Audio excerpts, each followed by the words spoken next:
আজ থেকে শুরু হলো কোচবিহার কলকাতা বিমান পরিষেবা। কোচবিহার থেকে কলকাতাগামী বিমানের উদ্বোধন করেন স্বরাষ্ট্র দপ্তরের প্রতিমন্ত্রী নিশীথ প্রামাণিক।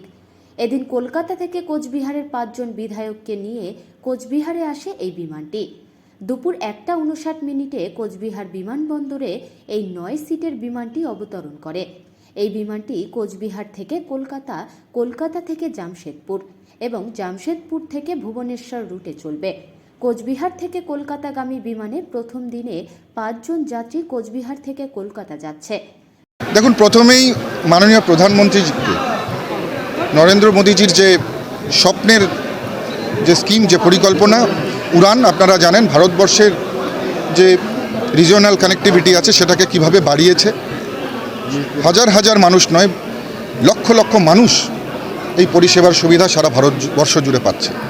আজকে আমরা অত্যন্ত কৃতজ্ঞ যে মাননীয় প্রধানমন্ত্রী আমাদের কুচবিহারের জন্য ভেবেছেন এবং কুচবিহারের জন্য এই উড়ান স্কিমকে তিনি এখানে লাগু করেছেন। এবং যে সুবিধায় আমরা যে সুবিধা পেতে চলেছি, আমি মনে করি এটা সাধারণ মানুষ থেকে শুরু করে, খেটে খাওয়া মানুষ থেকে শুরু করে, যাদের দৈনন্দিন জীবনে ব্যস্ততার কারণে, যাদের কলকাতা থেকে শুরু করে, জামশেদপুর থেকে শুরু করে, ভুবনেশ্বর থেকে শুরু করে বিভিন্ন দূরবর্তী অঞ্চলে যেতে হয়, তারা খুব কম সময়ের মধ্যে তাদের এই গন্তব্যে পৌঁছে যেতে পারবেন। এবং সেই সঙ্গে সঙ্গে ছাত্র থেকে শুরু করে যাদের অনেক সময় কম্পিটিটিভ এক্সামের জন্য খুব কম সময়ে কলকাতায় যেতে হয়, তাদের ক্ষেত্রে তো অবশ্যই। সেই সঙ্গে সঙ্গে বিভিন্ন পেশেন্ট, দুরারোগ্য ব্যাধির যারা পেশেন্ট রয়েছে, যাদেরকে অনেক সময় ট্রেনের এত দূরের জার্নির ধকল যারা সামলাতে পারে না, তাদেরকে, এবং সেই সঙ্গে সঙ্গে বিভিন্ন যারা ব্যবসায়ী রয়েছে কুচবিহার শহরের এবং উত্তরবঙ্গের তথা লোয়ার আসাম থেকে শুরু করে একেবারে বলবো যে এই উত্তরবঙ্গের বিস্তীর্ণ অঞ্চলের যারা ব্যবসায়ী আছে, প্রত্যেকের জন্যই একটা সুবিধা হতে চলেছে খুব কম সময়ে কলকাতা পাড়ি দেবার এতখানি দূরত্ব।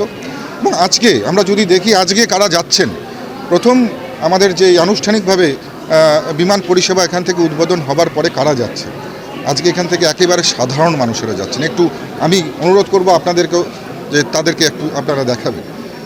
একদম কৃষক থেকে শুরু করে, যে ছুতোর কাঠ মিস্ত্রির কাজ করে, এমনকি এখানে যিনি মৎস্য ব্যবসায়ী, যিনি বাজারে মাছ বিক্রি করেন, এমনকি এখানে সাধারণ মানুষ, ছাত্র থেকে শুরু করে বাউল শিল্পী, একেবারে সাধারণ মানুষ কিন্তু আজকে মাননীয় প্রধানমন্ত্রীর স্বপ্নের এই উড়ানের যে ছোঁয়া, সেই ছোঁয়া পেয়েছেন এবং তারা সেই সুবিধা পেতে চলেছেন।